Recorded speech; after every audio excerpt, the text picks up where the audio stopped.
To Lucia, my eternal love, for all the love, laughter, and lessons we have shared in our lives. This book is a tribute to you and the beautiful journey we shared together. This series of narratives unfolds like an odyssey, an exploration of global adventures and the deep emotional landscapes that accompany them.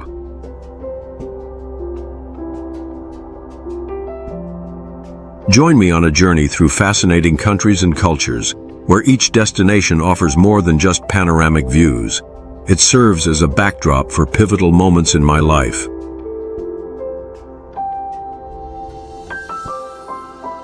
From the mountain landscapes of Slovakia in the heart of Europe, filled with the scent of great expectations and the lingering echoes of past relationships, to the vibrant streets of Chicago and Santo Domingo, pulsating with color and life, each place embodies the essence of the promise of love and its potential heartbreaks.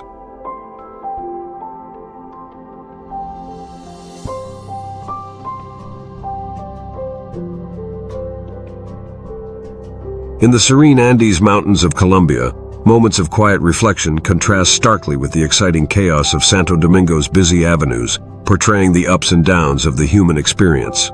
As a protagonist, I seek connection and passion in every new place, met with life's inevitable trials, the heartaches endured, each a story of disillusionment and longing, reflect the struggles faced in finding the delicate balance between opening oneself to love and protecting oneself from pain.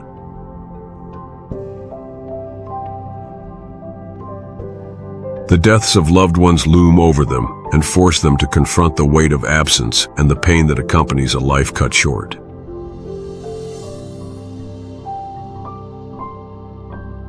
These poignant moments of loss reveal the fragility of life and the strength needed to move forward, deepening the tapestry of experience with each twist and turn. In this world of constant change, disappointment becomes a familiar companion, reinforcing the lesson that plans often take unexpected turns. Yet amidst these challenges, resilience emerges. It is in the darkest moments that the heart learns to rise from the ashes, transforming struggles into sources of strength and self-discovery.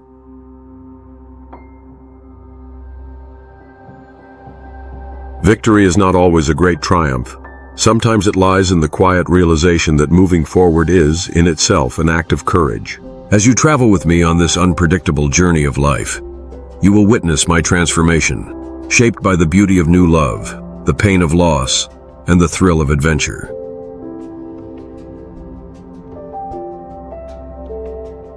This narrative is not only a representation of physical exploration, but a reflection of the emotional terrain we all traverse, reminding us that while the paths may be fraught with obstacles, they also lead us to a deeper understanding of ourselves and the world around us. As we embark on this odyssey, I hope it ignites a sense of wanderlust in your spirit and encourages you to embrace the fullness of your own journey, recognizing that each chapter is an opportunity for growth, reflection, and ultimately victory.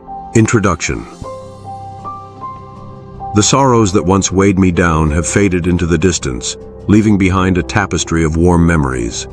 A treasure trove of kind and unforgettable people, vibrant places, and life's adventures spanning 3 continents, each experience strengthening my soul.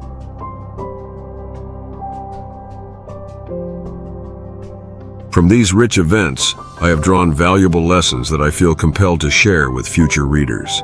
And now, nestled in the serene embrace of the Colombian mountains, I find myself reflecting on the countless episodes that have woven the complex kaleidoscope of my life. Why choose Colombia as a backdrop for such introspection?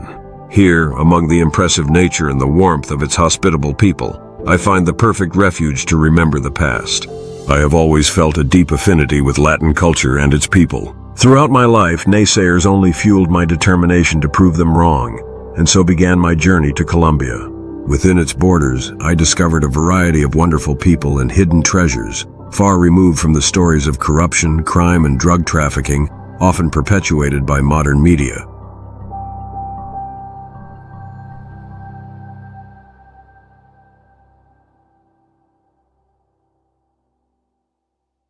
Birth of the story. My story begins in a picturesque village called Malatina, nestled near the town of Dolní Kuban, amidst the majestic mountains of northeastern Czechoslovakia. At that time, the nation was a socialist country, which later split into what we now know as the Czech Republic and the Slovak Republic.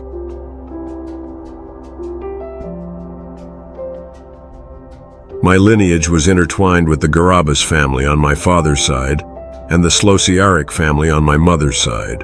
On a cold day, March 25, 1955, I came into the world as the fourth child my dear mother would bring to life, although I would never meet my siblings.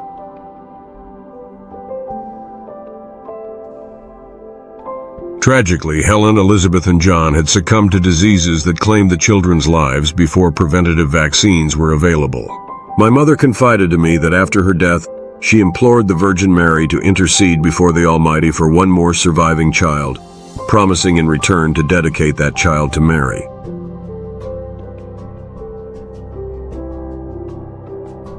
Her prayers were answered on that significant Annunciation Day, the same day I was born.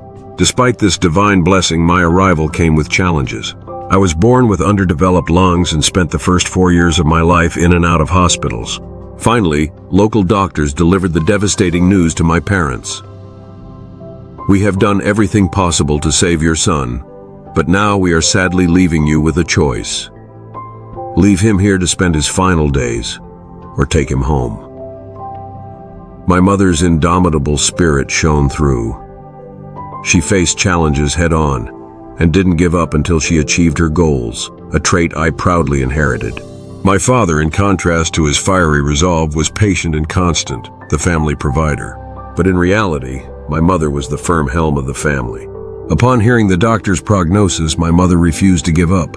She looked for alternative remedies and heard about an elderly woman skilled in herbal medicine. Desperate but hopeful, she took me to the healer. The woman cradled me tenderly, ran her hands over me, and assured my mother, "Do not be afraid, dear lady.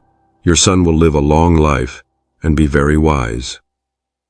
She prescribed me a daily oatmeal tea. Miraculously, I recovered, thanks to the wisdom of this extraordinary woman. In those early days, we lived in a modest log home shared with my father's sister and her family, amid dirt floors and rustic handcrafted furniture.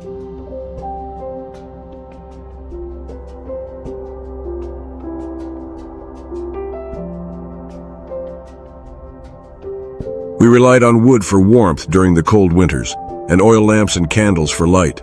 When I was 4, we moved to Liptovsky Jan, a small village about 20 kilometers from Malatina.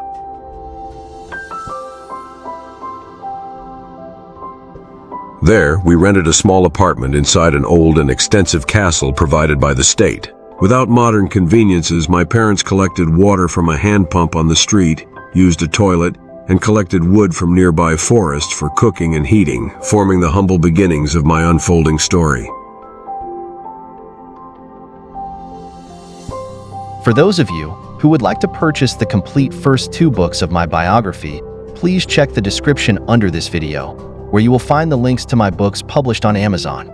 You are also welcome to write any questions or comments you may have below this video.